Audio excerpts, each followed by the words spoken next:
यह फरमाकर थोड़ी देर के लिए मौन हो गए और कुछ मिनटों बाद उन्होंने फिर फरमाना प्रारंभ किया। गुरु ईश्वर का रूप होता है, बल्कि ईश्वर से भी इनका दर्जा बहुत ऊंचा होता है, क्योंकि गुरु हमें इस अविनाशी शक्ति के साथ जोड़ता है जो शाश्वत है, स्थायी है, स्थिर है, अपरिवर्तनशील है।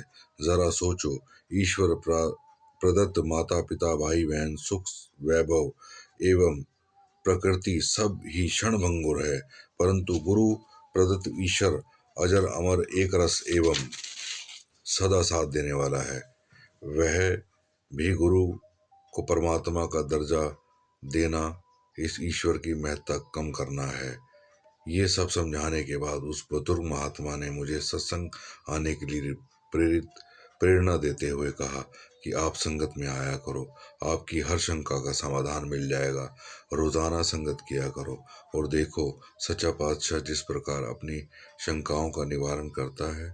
मैं कुछ बोल ना सका, नतमस्तक होकर उठकर खड़ा हुआ और रास्ते भर निश्चय करता गया कि आज संगत में जरूर जाऊंगा। अस्तु निश्चय अनुसार रात को कालका जी में होने वाली सत्संग में पहुंच गया। मैं दिल में सोच रहा था कि देखें आज कोई इस शंका का समाधान करता है या नहीं, परंतु जिस किसी ने भी इस विषय को परंतु किसी ने भी इस विषय को छुआ ही नहीं। मेरे मन में बहुत छटपटाहट सी अनुभव होने लगी। मुझे उस महापुरुष ने आज टाल दिया है।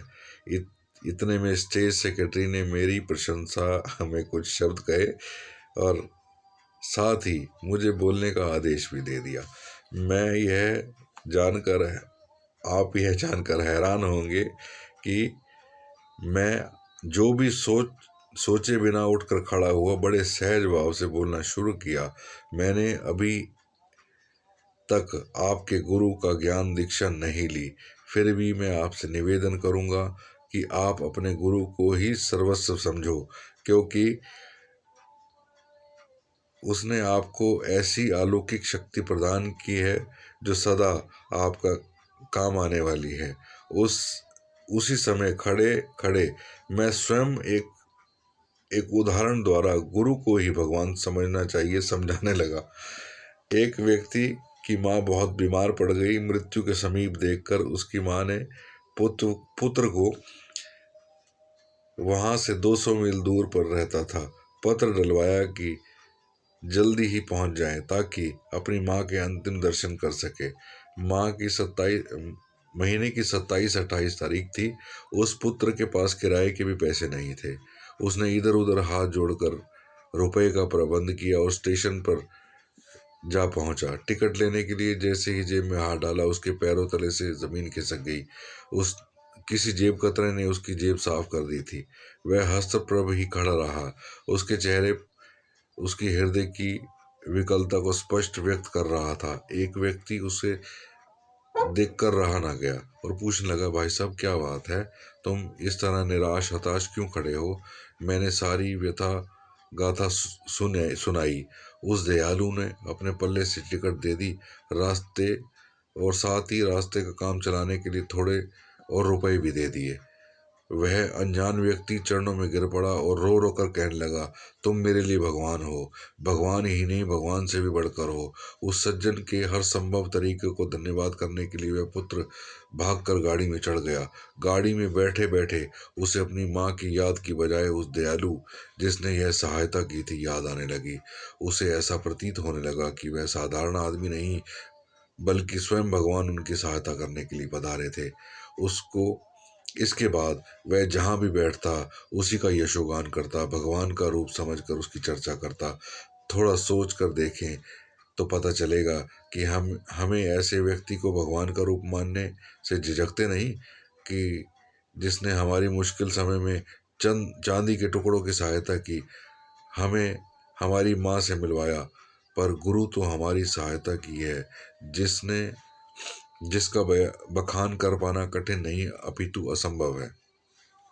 हमारा श्वास श्वास प्रभु दर्शनों के बिना व्यर्थ जा रहा था। गुरु कृपा से ही आप अपने परम पिता सच्चिदानंद को सुख प्राप्त कर रहे हैं। अस्तु, ऐसी शक्ति को भगवान रूप ना समझने का अर्थ तो यह होगा ना कि भगवान को माँ से भी कम महत्व देते हैं। इस विषय में एक उदाहरण और दे गया। एक बहुत बड़ा परिवार था। उनके पास सुंदर सी प्यारी सी कोई 10-12 शेर दूध देने वाली गाय थी।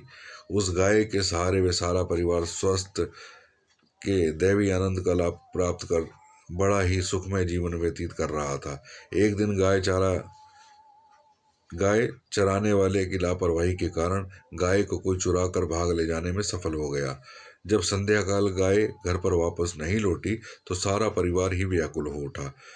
घर के बड़े बूढ़े घर से निकल पड़े। सारी रात आसपास के गांवों में खाक छानते फिरे, पर गाय का कुछ पता नहीं चला। आखिर थक हार कर, हताश निराश होकर, ईश्वर इच्छा को प्रबल मान चुपचाप बैठ गए। पर रह रह कर कि उस प्यारी आकृति उनकी आंखों के सामने घूम जाती। सब बच्चे स्वप्न में बछड़ा उठाते। किसी प्रकार पूरा एक सप्ताह गुजर गया। साय के लगभग 5 बजे थे। सारा परिवार चुप साधे बैठा था। एक सप्ताह पहले जो एक तक प्रतिदिन इस समय वो गाय के दोहे की बाल्टी भर दूध प्राप्त करते थे, तभी उनके मोहल्ले में रहने वाला रामू 7-8 दिन के अवकाश लेकर अपने गांव से आया हुआ था। गाय को साथ लेकर आए हुए अकस्मात सामने खड़ा दिखाई दिया। गाय को देखते ही परिवार के सभी सदस्य अनायास ही नाच उठे। उसमें से एक गाय को लेकर खूंटे से बांध दिया।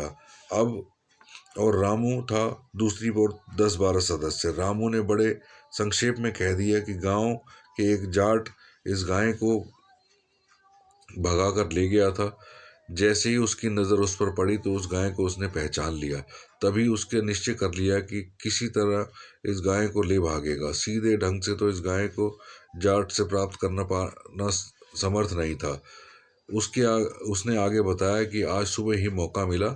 उसने आज वापस लौटना था। अस्तु, इस प्रकार 4 बजे उठ खड़ा हुआ। उस जाट के घर पास जाकर एक जगह छिप कर बैठ गया। जैसे ही वह जाट दूध धोकर घर के अंदर घुसा, अवसर पाकर गाय को लेकर भागने में सफल हो गया। परिवार का एक एक सदस्य रामू की भरपूर प्रशंसा कर रहा था। उसके पास कोई भी उठकर जाने को तैयार नहीं था, क्योंकि उसको रोटी पूछ रहा था, कोई उसको मिठाई लाकर दे रहा था।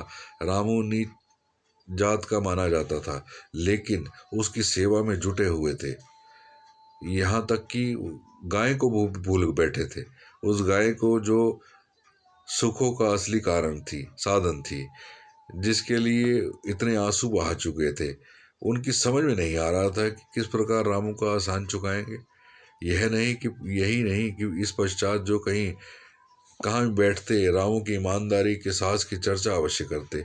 यह कहते कहते न थकते कि रामू के वेश में स्वयं भगवान उनकी सहायता की है। संगत को संबोधित करते हुए मैंने निवेदन किया कि यदि हम तटस्थ भाव से सोचकर हमें मानना पड़ेगा कि उस व्यक्ति की प्रशंसा में तो दिन रात एक कर सकते हैं और भगवान का स्वरूप मानने को रत्ती भर भी संकोच नहीं करते, तो हमारे इस खोई हुई प्रिय वस्तु को खोज कर ला दे। वह वस्तु केवल क्षणभंगुर सुख प्रदान कर सकती है, और अगर वह सुख ना भी मिले तो भी हम उस स्थान पर उससे भी कहीं अच्छी वस्तु थोड़े ही त्याग एवं परिश्रम से प्राप्त करने में सफल हो सकते हैं। परंतु वह महान विभूति जो सच्चिदानंद प्रदान करती है, उस भगवान को मानने में हम कई बार हेर फेर कुतर्क प्रस्तुत करते हैं। अस्तु, यदि अपनी सद्गुरु कि आप पर ऐसी कृपा हुई है कि उसने आपकी आत्मा को ऐसे परमात्मा से जोड़ दिया है, जिसको पाकर आपकी आत्मा आवागमन के भयानक चक्कर से मुक्ति पाने में सफल हो गई है, तो निसंकोच उस महात्मा का यशोगान कीजिए और भगवान का रूप उस भगवान से बढ़कर पूजने में संकोच न कीजिए। मैं यह सब कुछ सहज भाव में ही बोलता चला गया था। सच तो यह था कि किसी गुप्त शक्ति ने ऐसा सब कुछ मेरे मुंह से निकलवा दिया था। अब मैं संतों में बड़ी प्रशंसा करनी आरंभ कर दी तो मेरे अंदर ही अंदर कहानी गढ़ने की कला पर फूला नहीं समा रहा था।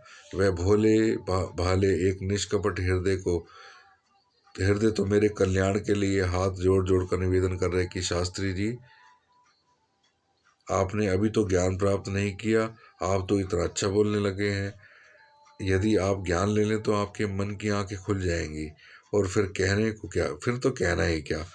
मैं अहम भाव में इतना डूबा हुआ था कि हितकारक शब्द भी मुझ पर कोई प्रभाव करने में के बजाय मेरे अहम को बढ़ावा दे रहे थे।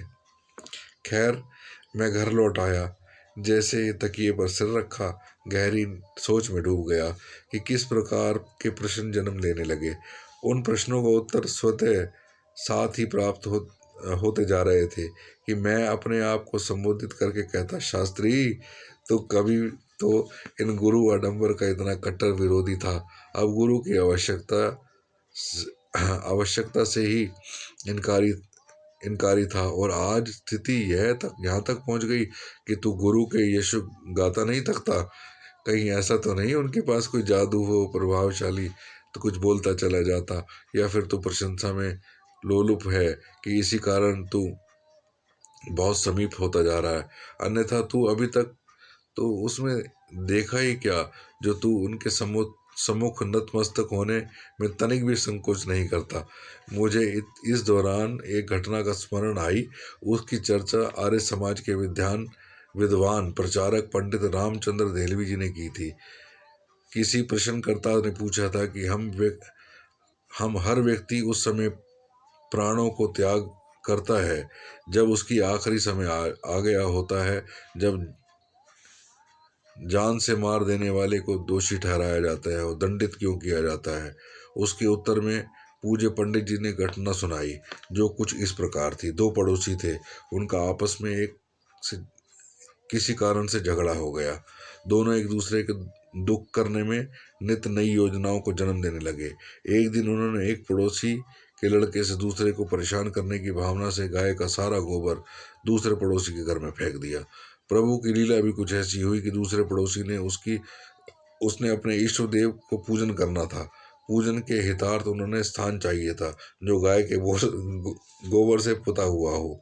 वह झगड़े करने के कारण पड़ोसी के गोबर मांगने को तैयार ना थे, क्योंकि झगड़ा था ना आपस में। इस सोच में थे कि गोबर कहाँ से प्रबंध हो। इतने में गोबर उस पड़ोसी के लड़के की शरारत के कारण उपलब्ध हो गया। इस प्रकार उनका काम चल गया, पर उस लड़के की शरारत इसलिए क्षमा कर दिया जाना चाहिए क्योंकि ठीक उसी समय पड़ोसी को गोबर की आवश्यकता थी। नहीं, कदापि नहीं, बल्कि उसे तो शरारत के लिए दंडित करना परम आवश्यक है, अन्यथा भविष्य में कोई ऐसा उत्पात तो खड़ा कर सकता है जिससे पड़ोसी के प्राण और जोखिम में पड़ जाए। गोबर वहां न मिलता तो कहीं और से प्रबंध कर लेते। अस्तु, किसी का वध करने का इसलिए छूट नहीं सकता कि मारने वाले का अंतिम समय आ गया है। इस घटना का यह विवरण करके मेरा अभिप्राय केवल इतना सा है कि भले ही गुरु की महिमा, महत्ता, आवश्यकता बड़ा लंबा चौड़ा भाषण झाड़ आया था, मैं इसमें भी कोई संदेह नहीं है कि महात्मा का संदेश जो पहुंचाना चाहता था मेरे द्वारा पूर्ण भी हो रहा था तथा श्रोतागण उससे लाभान्वित भी हो रहे थे। परंतु मैं सोच रहा था कि आखिर मेरा काम बना क्या। मेरी दशा तो धोबी के कुत्ते सी हो गई थी कि ना घर का होता ना घाट का। पहले तो कम से कम जाने अनजाने, चाहे अनचाहे कुछ क्षण अपने प्रभु से के नाम से ही सही जाप तो कर लेता था, पर अब मेरा दैनिक कर्म भी छूट गया। उस महात्मा निरंकारी बाबा के शिष्यत्व ग्रहण न कर सका। इसी उधेड़ बुन में महात्मा एक बड़े ही सुलझे हुए शिष्य के प्रवचन का अंश मुझे स्मरण आ गया। उन्होंने अपने प्रवचनों के दौरान बताया था कि कई लोग आते हैं, हमारे मुख पर ही तपाक से कह देते हैं कि गुरु डंब के कट्टर विरोधी हैं, और हम उनकी हाँ में हाँ मिलाते हुए उनका समर्थन करते हुए यह कह देते थे कि हम तो इस संसार में आए इसीलिए हैं कि पाखंड को जड़ से उखाड़ कर फेंक दें। इस विषय की उन्होंने जो व्याख्या की थी उसे आज कई रात में मेरी बहुत सहायता की। उन्होंने बताया था कि जो आडंबर अथवा पाखंड का सही अर्थ नहीं समझते, डंब अथवा पाखंड का सही अर्थ है जो हम कहते हैं हमारा आचरण उनके विरुद्ध हो।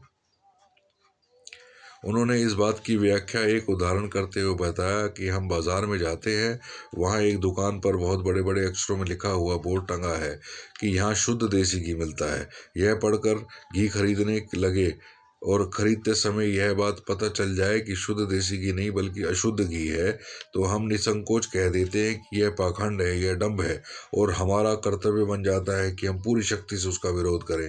पर अगर सचमुच ही हमें शुद्ध घी प्राप्त होता है तो हमारा कर्तव्य हो जाता है कि हम उसका प्रचार गली कूचे में भी करने से संकोच ना करें।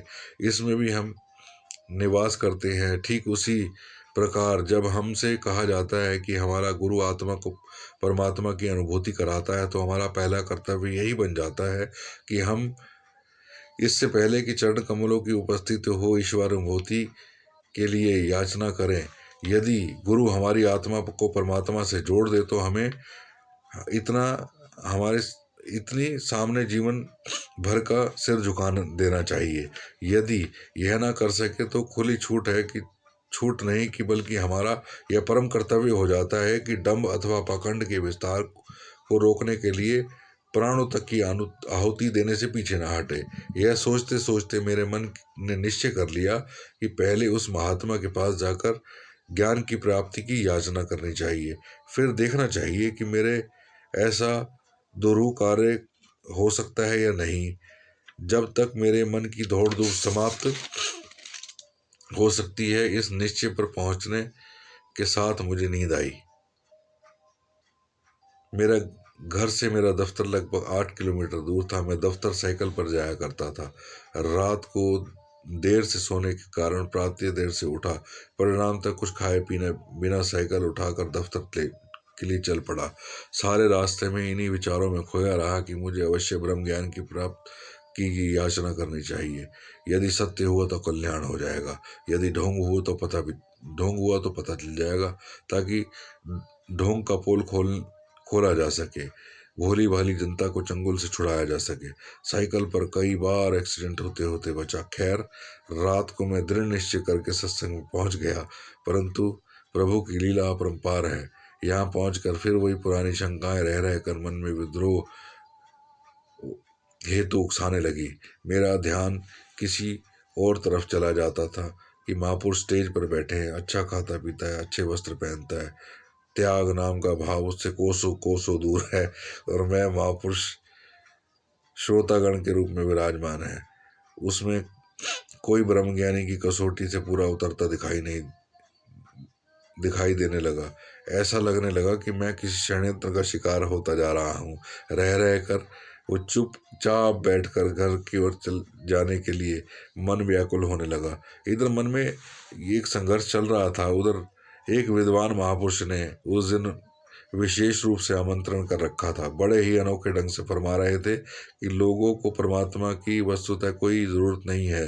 दुनिया तो भौतिक पदार्थों की पुजारी है और उनकी प्राप्ति के लिए सरपटक पटक प्राणों की आहुति देने से संकोच नहीं करती। हालांकि भौतिक पदार्थों से शाश्वत सुख की उपलब्धि कर पाना एकदम असंभव है, क्योंकि भौतिक पदार्थ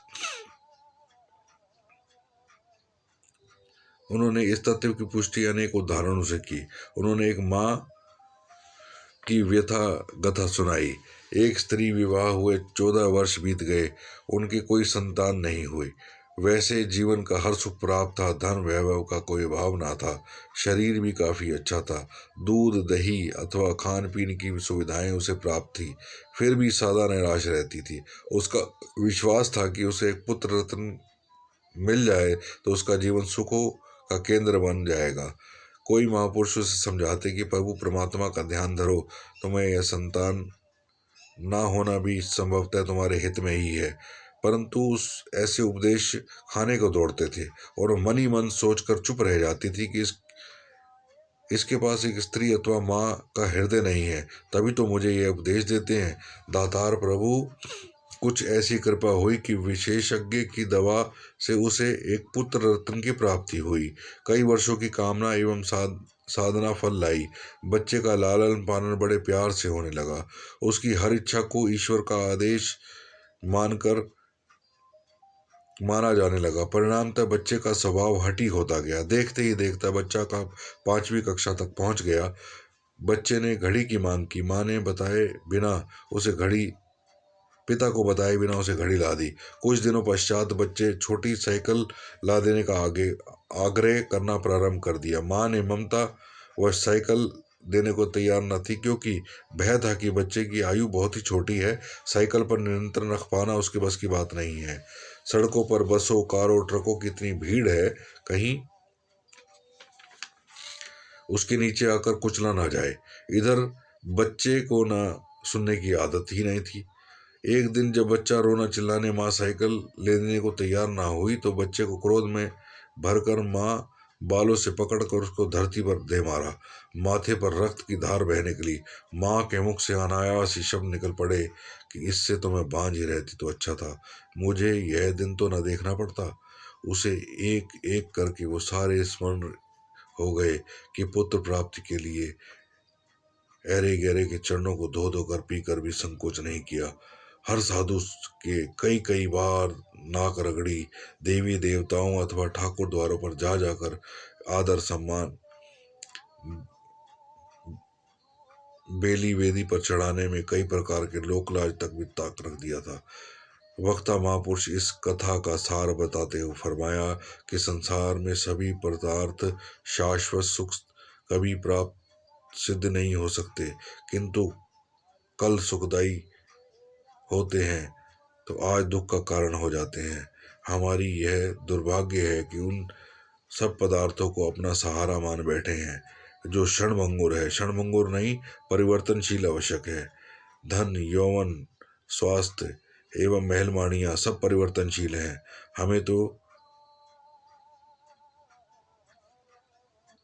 हम तो इनके लिए गिड़गिड़ा सकते हैं, परंतु सच्चिदानंद परमात्मा हम किसी के सम्मुख कुछ क्षणों के लिए नतमस्तक होने को भी तैयार नहीं है। मुझे ऐसा लगा मानो सब कुछ मुझे ही कहा जा रहा था, परंतु सब कुछ होते हुए भी इस ईश्वर की प्राप्ति के लिए याचना करने में संकोच ही कर रह गया। एक अन्य सज्जन ने उन्हें उस समय बिल्कुल नहीं जानता था कि एक बड़ा सार गर्भित भाषण देते हुए कहा कि अभी बोलने वाले महात्मा बिल्कुल ठीक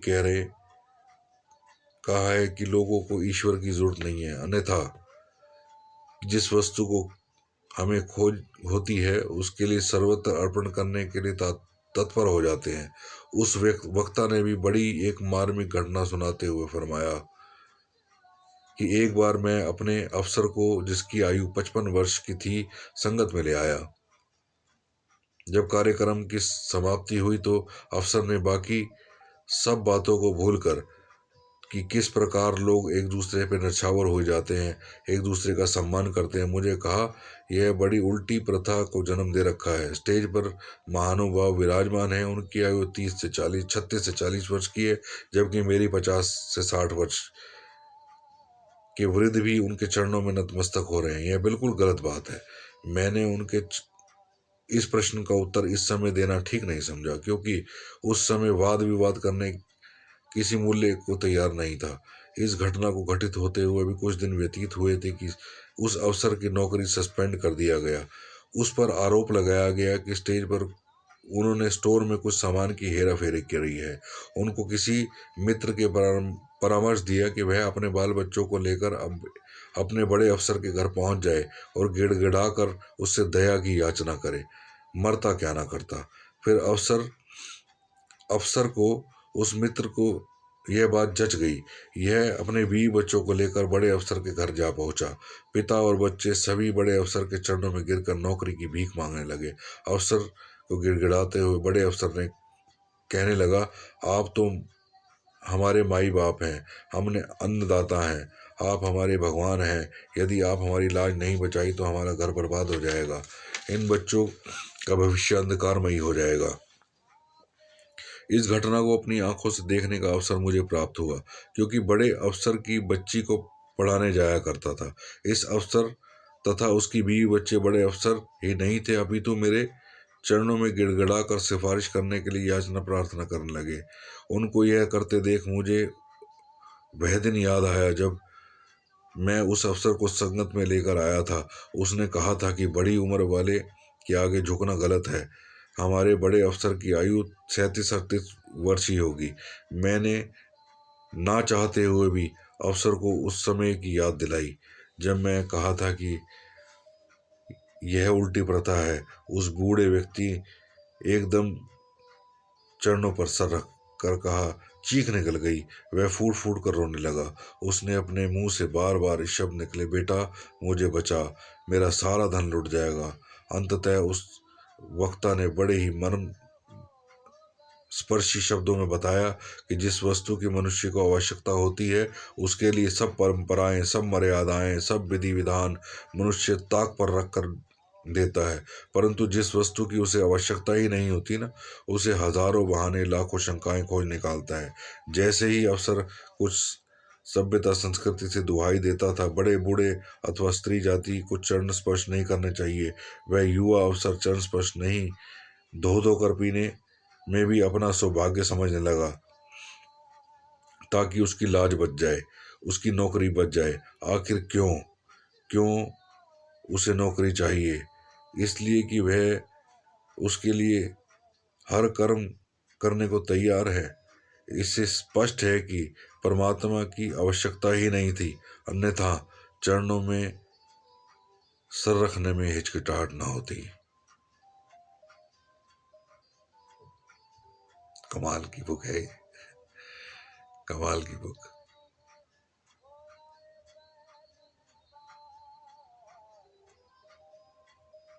फिर मिलते हैं, ये इसका दूसरा पार्ट है, तीसरे पार्ट में मिलते हैं। तब तक के लिए मैं विदा लेता हूँ। धन Nirankar ji, love you all. Thank you Nirankar का, जिसने सूझी दी इस किताब को पढ़ने के लिए, ताकि मेरे मन के जो कुछ हल्के से कहीं भरम हो ना, मिट जाए। मेरा इस मालिक पे, निरंकार पे, सतगुरु पे विश्वास कहीं पुख्ता हो जाए। निरंकार का थैंक यू, सतगुरु का थैंक यू।